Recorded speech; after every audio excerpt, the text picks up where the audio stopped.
It's Mom and Pop Video Shop. Welcome back to the Mom and Pop Video Shop. I almost sang it. It's like, you know, where you're going to commit, but then you don't. Yeah, and you like, realize that you just can't pull it off the way, Jay. Video Shop. Thanks, Jay. So we are here, and I know, are we in a different video store? Or did I just move the camera like exactly 6 feet? A little more of the shot. Dude, it's been a minute, too, since we... Yeah, it has been. It has been a hot minute. So we decided to, you know, kind of, not that this is a massive space, but we wanted to kind of mix it up a little bit, try some different angles. Maybe eventually we'll come over this way, let you all see what's going on the console TV over here. But in the meantime, in between time, we are going to cover a movie for you. And if you've clicked on this, you know what movie it is, but he doesn't know what it is yet. So, what's our line? What is it? It's Friday night. Your Dominoes and your girl are cooling down outside in the 1991 Ford Probe. Sure. Was it 1990 or It was 90. It was a 1990 Ford I feel like Probe? That's how long it is. I forgot it's 90. What year, make, and model Ford Probe. You know who didn't forget? My buddy JL, who hooked us up with an amazing image that I'm sure he created himself and didn't use AI at all. But the point is, you rushed into the store on Friday night. Yep. You need to rent something. Yep. So you come to the Schmucks, and we'll We're try here, to hook you the up Schmucks. best we can. We are. So, give me a hint. What? Okay, actually, I think mine's from 1990 or 91. It's in that ballpark. Okay. It is a thriller. Okay. It is same director as one of my all-time favorite thriller/horror films. I'm literally giving him nothing that's useful here. No. Okay, Joseph Ruben is the guy who directed The Stepfather. Yeah. Nothing? No. It is, and I'm having to cheat a little bit because I thought I had this on disc and or tape. I was almost 100% sure of it. Yeah. I found the book that it was based on, but the cover of it's the same as the actual like movie poster. So I figured, I know it's a bit of a cheat, but we watched it like yesterday, so I figured I wanted to cover it. Okay. Right up, straight up. Oh, Sleeping with the Dude. Sleeping with the Enemy. Which, by the way, will be in the shop soon because I did, in fact, order the DVD. So, off the back of the book. Can I blow your mind real quick? If you tell me you haven't seen this freaking movie. I haven't seen it. My wife and I have been talking about it for like the last 2 months. I said, babe, I've never seen Sleeping with the Enemy. We gotta watch Sleeping with the Enemy. You've never seen Sleeping with the Enemy? Has your wife seen it? Strangely enough, I think she has. Okay, yeah. It's because your wife's a good person. Yeah. Some people are good people. Dude, it's one of those, we've all got those, right? That just sort of slips, 100%. Slips by, man. So, the back of the book, maybe we should do this from here on out. Look how short this is. Oh, no, it's a lot better. She's a stranger in a small town. She changed her name, her looks, her life, all to escape the most dangerous man she's ever met. Her husband. It's really more of like a borderline tagline than it is a synopsis. But essentially, you got Julia Roberts and her husband played by Patrick Bergen. I think that's how you pronounce it, Bergen. For some reason, the only other movie I ever remember him being in, I'm pretty sure it's him, is Consenting Adults. And I think Sean Young is in that. It's another thriller kind of movie. I know he's been in a ton of stuff. He's a great actor. And she is, Julia Roberts in like her like prime early 90s glory, post Pretty Woman, right around the time like Dying Young and all those flicks. And beautiful house on the beach. He's obviously loaded, and I don't want to give away too much because trailer wise, I remember who's her new love interest? It's like a teacher. That comes apart later, and I don't want to give anything away on that. Okay. So basically, something happens to where it gets gradually revealed through the course of the first act that her husband is a major league douchebag. Yeah. And he's horrible. I feel like it's an understatement. He's horrible. He's a monster. He legit is horrible. And she has to decide how to deal with this problem and goes on a bit of an adventure. And again, I'm going to be extraordinarily vague for those of you who've seen the movie. I know enough to know what she does. Okay.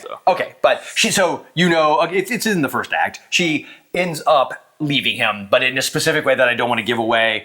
And it just goes from there. She changes her identity. She goes to the small town. That's where she meets the guy you referred to earlier. And it's connected to somebody else in her family. Like this is a smart woman who's created. It's so funny that you picked this. So here's what I love about this. And I love this movie, dude. I love it. Now, first off, the fact that it's directed by Joseph Ruben, who I think much like a Mick Garris, like to me, is one of those directors that, because they're more of like a was that a craftsman or tradesman? Like they just go to job kind of thing, but I don't think get the credit they deserve for just telling a hired gun. Great damn story.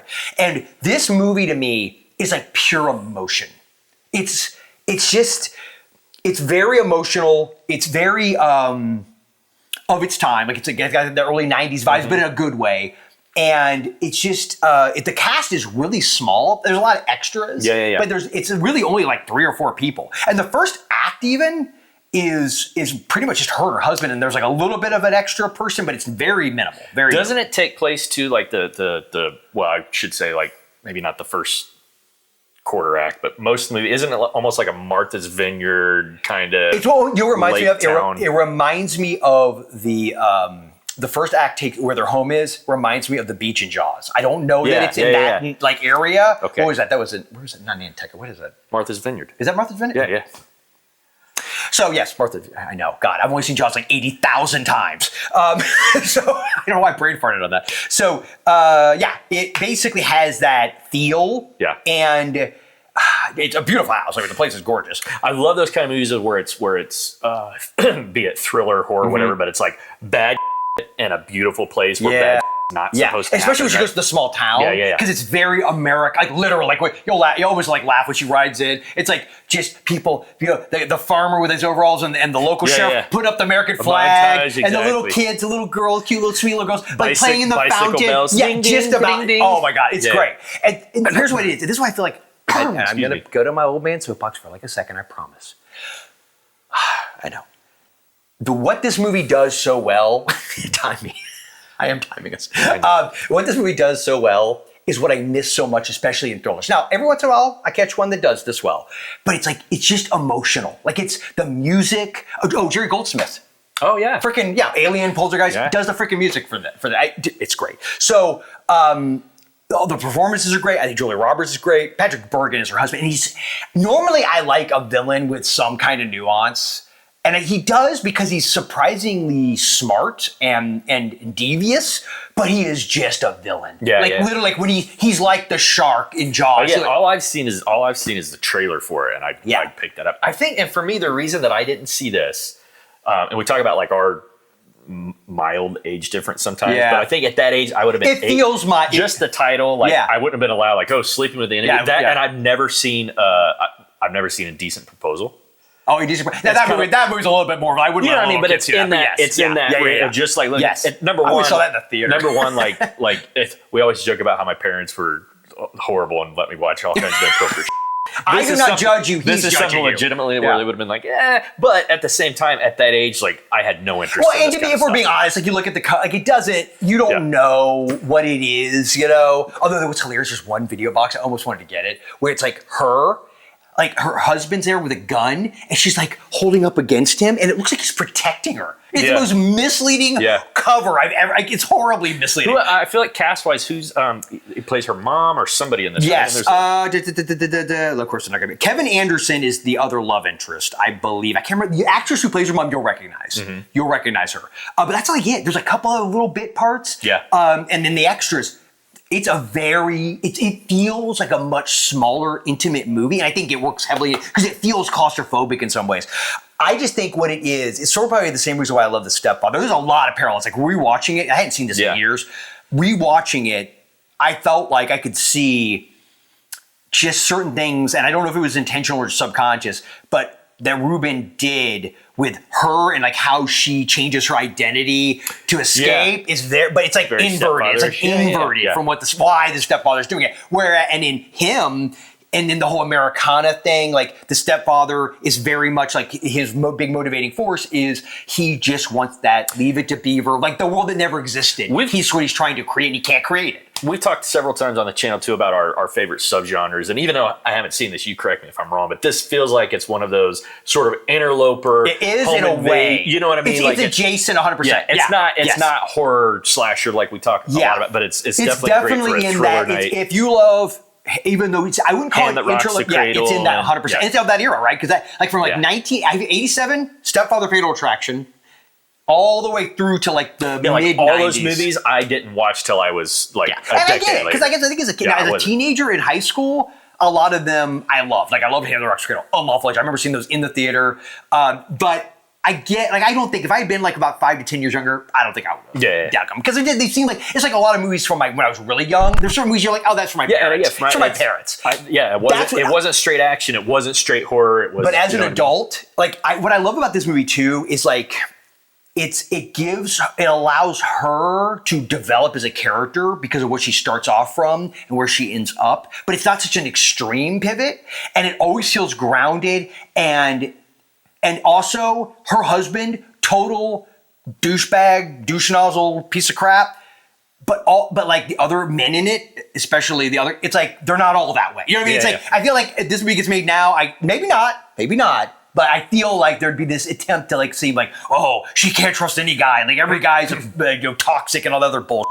No, I feel like this movie, one of them is 100%. It's and it just, dude, it's so good. It's so emotional. Yeah, I gotta watch it. It's one of those endings too where you're like, yes, yeah. I watch. Okay, you gotta watch. Yeah, it's. I mean, you better. Literally, it's been on like the most recent radar. So you better. But how about bad taste? I pretend to.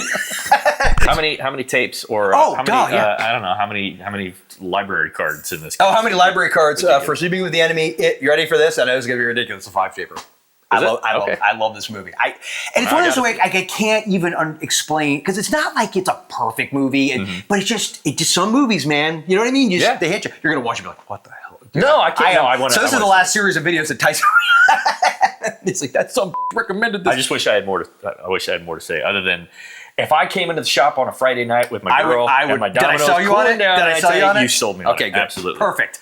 All right, so that being said, do we sell you on it? Have you seen Sleeping with the Enemy? Do you like it? Do you hate it? If you hate it, keep it to yourself. Just kidding. You can tell us in the comments below. Also, don't forget to go over to Phantom Foundry Wax Company. PhantomFoundryWax.com to be more specific. There we go. Yeah. Check out my spooky candles. Yeah, all kinds of stuff. I don't have a Sleeping with the Enemy candle, but it smells like rain, the ocean, and desperation. I could do all those actually. Yeah, I feel like I've got a couple that are like that. So let us know, comments below, and if you haven't already, be sure to subscribe to the old channel. We're getting close, man. We are. We're close to 1K. Be one of the first. Be amongst the first. We should give something away if we're allowed to do that. Yeah, you know what? I think you can, but I have to look into like the rules of that. I don't know how we would do. Rules. Who's the one? Because I don't necessarily will know. I don't know that I'll know because people keep their stuff private. It doesn't tell me who's subscribed. But anyway, all that being said, let us know, and don't forget. At Mom and Pop's, our love of single white female. Oh, yeah, for sure. Which I have around here somewhere. Never stops.